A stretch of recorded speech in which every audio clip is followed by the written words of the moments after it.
هر کال د مځکې پر کره په زرګونه زلزلې چې ډیری د ریختر په کچه کمزوري او یو شمېر یې زوروري او خورا زیان اړونکي دي ترسره کیږي. تر ټولو مخکې موږ باید د مځکې د کرې په دننه پوه سو. د مځکې ژوره سطحه یا پوست چې په ځینو ځایونو کې 25 کیلومتره او په ځینو کې 100 کیلومتره پلن دی. ترکیب یې د خاورو او ډبرو څخه دی. تر سطحې لاندې د منټل طبقه چې د جامدو او ویلو ډبرو څخه جوړه ده. باندنۍ هسته چې ټوله یوازې د ویلو ډبرو څخه جوړه ده. وروستۍ هم دننه جامده هسته ده چې په غالب ګمان د اوسپنې او نیکلو څخه جوړه ده چې خورا کلکه او ګرمه ده. د مځکې دا دننه ګرموالی خورا عجب دی چې له برکته یې موږ مقناطیسي ډګر لرو او د مقناطیسي ډګر له امله موږ اټموسفیر لرو. د اټموسفیر له برکته بیا موږ ژوند او اوبه لرو. که فکر کوئ چې د مځکې تل ټولې اوبه دي غلط یاست. ستاسې د څاه اوبه یوازې د مځکې پر سربیرنه سطحه د بارانونو هغه بندې اوبه دي چې په اوسط حساب فقط سلګونه متره لاندې په کلکو ډبرو او شګو کې د زرګونو او میلیونونو کلونو څخه بندې پاتې دي. مځکه هاخوا ته په زرګونه متره لاندې خورا وحشي ده. د لیرې د مځکې د ښایستې سطحې ته ښه وګورئ. د سطحې دا باندنۍ برخه لیتوسفیر یادیږي. دا به تاسې ته یو کلک پوښ ښکاري، خو دغه لیتوسفیر یا د مځکې سطحه په حقیقت سره په 7 لویو او 10 کوچنیو سطحي قندو یا دړو سره پوښلې ده. د سطحې دې قندو ته ټیکټانیک پلیټس وایي چې پر وچه او تر سمندر لاندې دي. د مځکې تر دې ژورې سطحې لاندې د منټل یا ویلو ډبرو طبقه وجود لري. اور غورځونکي او ویلي ډبر یا لاوا یې څرګند ثبوت دی. چیرې چې د مځکې پوست نازک وي هلته د مځکې د دننه څخه ویلي ډبرې یا لاواوې راخوټېږي. دننه دغه ویلي طبقه د ګرمښت له امله د مځکې دا شاوخوا 100 کیلومتره پلن پوست یا سطحه ښوروي او په دوامداره توګه دا سطحي قندې یا ټیکټانیک پلیټس حرکت لري. دغه حرکتونه ډیر جزئي آن په کال کې له 1 تر 10 سانتي متره پورې وي، خو د فشار څپې ډیری وخت پر درزونو کمزوري آن نه حسېدونکي او یا هم کله ناکله خورا بدرازه زلزله پیښوي. زلزلې د فشار له امله وي. دغه فشار د مځکې تر پوست لاندې د جزئي لګېدلو یا جلاوالي له امله وي. د مځکې تر سطحې لاندې چیرې چې زلزله پیښیږي هغې ته هایپو سنټر یا د زلزلې د پیلېدو مرکز وایي. د دغه مرکز څخه د زلزلې څپې یا اهتزاز هرې خواته خپریږي، یعنې څونه چې د مرکز څخه د زلزلې څپې لیرې ځي شدت یې کمیږي. کوم ښارونه یا کورونه چې د زلزلې د هایپو سنټر یا مرکز باندې موقعیت ولري نو بې شمېره ځاني او مالي زیانونه رسوي. په یو بل څه چې باید پوه سئ هغه دا چې څونه د زلزلې د چاپیریال ارتجاعات او محکمیت زیات وي نو په هغو اندازه د څپو د انتشار سرعت هم زیات وي. د مثال په ډول د زلزلې د څپې سرعت په پولادو کې په ثانیه کې 5.8 کیلومتره دی او په شګو او جغلو کې سرعت له 0.5 څخه تر 1 کیلومتر دی. زلزلې، اورغورځونکي غرونه او درې دا ټول د مځکې د همدې سطحي قندو د ځواک له امله دي. دا زلزلې په څو ډوله د دغو پلیټونو ترمنځ پر پولو یا درزونو پیښیږي. لیرې کېدونکي پل یا درزونه چې سطحي قندې یو له بله بیلې سي او لوی درزونه وکړي. یوه بیلګه په افریقا کې د ګریټ ریفټ دره ده. که دا بیلېدل داسې دوام وکړي نو دا دره به د هند د سمندر په اوبو ډکه سي او د افریقا د لویدیځه برخه به یو وخت په جلا ټاپو بدله سي.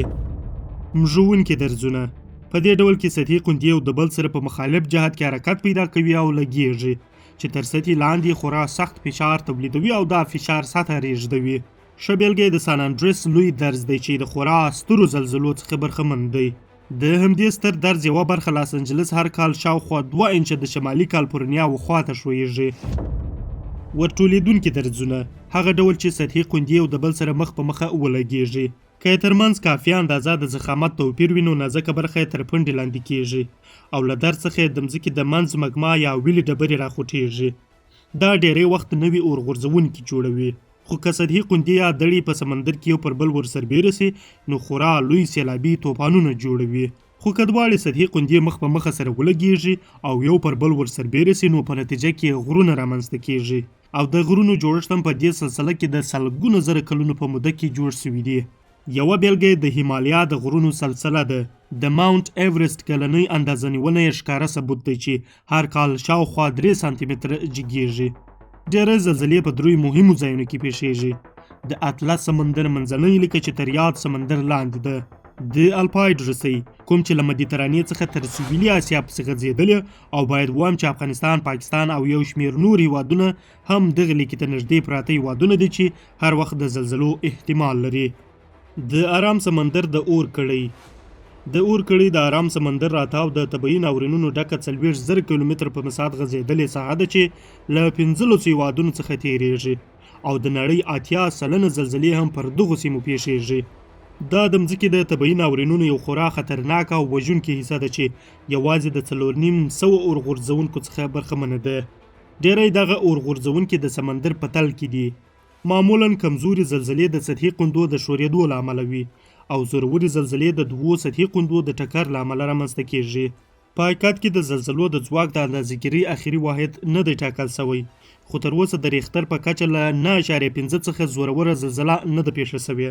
که د ریختر په کچه له 3 کښته وي نه حسیږي او که له دې لوړه وي خطرناکه حسابیږي. د زلزلې د ریختر کچه موږ کولی شو د مځکې پر هره برخه معلومه کړو. زلزله د سایزمومیټر یا د ریږد په اله کشفیږي. سایزمومیټر د مځکې پر سطح نصب وي او د ریختر کچه د سایزمومیټر په مټ د 10 لوګاریتمیک په مقیاس محاسبه کیږي. دا په دې معنی چې هره د ریختر کچه تر مخکنۍ هغې 10 واره شدیده وي. اوس نو د زلزلې جغرافیایي موقعیت څنګه؟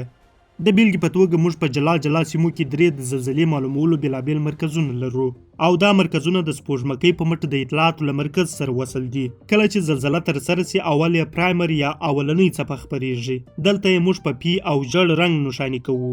ورپسې سمدستي سیکنډري یا دوهمه څپه ده چې ورپسې وي او دا په ایس او نارنجي رنګ نښاني کوو. کله چې زلزله وسي اصلي او دوهمه څپه یو ځای اهتزاز کوي او څونه چې لیرې ځي پراخیږي او د څپو ترمنځ وخت ډیریږي. مثلا دې دوهم مرکز ته چې کله اصلي څپه راورسیږي ترمنځ یې وخت ډیر تیریږي. دا د دې معنا ورکوي چې زلزله د دوهم مرکز په پرتله لومړي مرکز ته نږدې ده او کله چې دریم مرکز ته رسیږي تر هغې لا د اصلي او دوهمې څپې ترمنځ د وخت توپیر زیاتیږي. په عین حال کې که پام ورته وکړئ پر پاڼه د څپو په لاس راغلی سایزموګرام چې څونه لرې مرکز ته رسیږي جګوالی یې کمیږي. دلته به د زلزلې د لرېوالي او نږدېوالي په اړه پوه سوي یاست، خو د دقیق موقعیت په اړه به لا نه یاست پوه سوي. که پر دغه مرکزونو شاوخوا یو فرضي کړۍ راتاو کړو موږ دغو نه پوهیږو چې زلزله له دې مرکز څخه څونه لرې ده، خو په دقیق موقعیت یې لا نه پوهیږو. دې ته ورته که پر دوهم مرکز هم ټاکلی کړۍ راتاو کړو نو پوهیږو چې د دې دواړو مرکزونو کړۍ په 2 سیمو کې یو له بل سره تقاطع کوي. په دې سره معلومه ده چې زلزله خامخا په دې 2 ځایونو کې پیښه شوې ده. دغه ډول پر دریم مرکز هم ټاکلې کړۍ راتاو نو د دې 3 سرو د تقاطع نقطه چې چیرې وي هلته زلزله شوې ده. څونه چې د مځکې پر کره د زلزلو د معلومولو مرکزونه ډیر وي هغونه اسانه کېږي چې د زلزلې ډیر دقیق موقعیت پیدا سي. دغه ډول د زلزلې ژوروالی هم د دغه مرکزونو د زلزلې د څپو څخه محاسبه کیږي. تاسې راسئ د یو بل لارې مو د زلزلې د ریختر د کچې او موقعیت په اړه هم پوه کړم. د سایزموګرام یا د څپې د کښل شوو کرښو ته پام وکړئ. د بیلګې په توګه تاسې سایزموګرام ته ناست یاست او د نړۍ په یو کنج کې زلزله وشوله او د مځکې د څپې سره هغه دم سایزمومیټر پر پاڼه دغه کرښې وایستلې. د زلزلې د دغه کرښو په مورد به رڼا واچو. دونه خو پوه شوله چې د اول شروع یې د پی یا اولنۍ څپه ده او دا څپه چې جګه سوې ښکاري دا سیکنډري یا ورپسې دوهمه څپه ده. مثلا د دې اولې او ورپسې د دوهمې څپې ترمنځ د وخت توپیر 13 ثانیې دی. دې ته د لګ ټایم یا منځوي توپیر وخت وایي. پر دې سربیره موږ باید په دې پوه شو چې د زلزلې دوهمه څپه په سایزموګرام کې څونه جګه سوې ده. مثال دغه څپه له مرکزي کرښې څخه 23 ملي متره لوړه سوې ده. که غواړئ له دې لارې د زلزلې موقعیت پیدا کړو نو موږ باید د لګ ټایم یا اولنۍ او دوهمې څپو ترمنځ د وخت توپیر ته مراجعه وکړو. لکه دلته چې دا توپیري وخت 13 ثانیې دی. دا که دلته د زلزلې د څپې د تګ پر جدول محاسبه کړو دونه پوهیږو چې زلزله د همدې مرکز څخه 210 کیلومتره لرې پیښه شوې ده. اوس نو که غواړو چې د ریختر کچه معلومه کړو باید د زلزلې مرکزي واټن او د دوهمې څپې جګوالی د ریختر د کچې په جدول کې قیاس کړو. د زلزلې د پیلېدو مرکز 210 کیلومتره لرې دی او د زلزلې د دوهمې څپې جګوالی 23 ملي متره لوړ دی. د دې دواړو ترمنځ دا سیده کرښه موږ ته د ریختر کچه را معلوموي. لږ لا صبر د ځان ساتنې څو مشورې یاد وساتئ. که ودانۍ کې یاست له کړکیو، سترو الماریو، بخاریو او نورو درنو شیانو لرې ودرېږئ. که نور نه وي تر میز لاندې پټ سئ. او هو اشپزخانه د زلزلې پر مهال یو ډیر خطرناک ځای دی څونه چې ځان ساتلی سي او ونه به خوندي وي. که له ودانۍ څخه وتلي یاست ځانونه خلاصې فضا ته کړئ او له ودانۍ، برېښنایي تارونو، دودکشونو او هر بل شي چې ممکن پر تاسو در وغورځي ځانونه لرې ساتئ. که موټر کې یاست ژر تر ژره یې ودروئ تر څو چې حالت عادي کیږي. که ودانۍ درزونه پیدا کړي وي بیرته ورتګ یې د مرګ سره لوبه ده.